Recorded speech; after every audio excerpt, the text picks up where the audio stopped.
Gusto mo gumawa ng puto pero hindi mo alam kung paano. Hindi mo alam kung paano magsisimula at hindi mo alam ang ingredients. Ngayon ay tuturuan ko kayo kung paano gumawa ng instant puto. Dito ay gagamit tayo ng puto mix powder. Kung dati kailangan pa natin magpagiling ng malagkit para makagawa ng puto, ngayon tumakbo ka na lang sa supermarket at maghanap ng puto mix powder para makagawa ng puto anytime you want.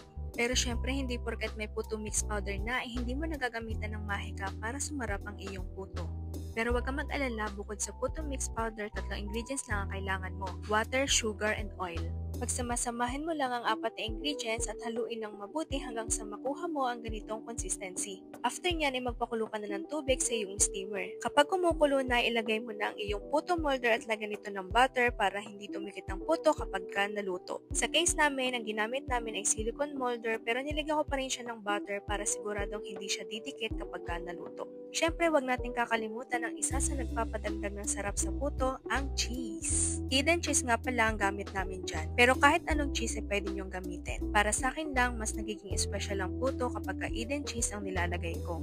After 20 minutes ay pwede mo nang hanguin ang iyong puto. O diba, itsura pa lang mukhang masarap na. O sino mag-aakala ang dating umuorder at nagpapagawa ng puto sa iba ay ngayon ay kaya na rin gumawa ng puto.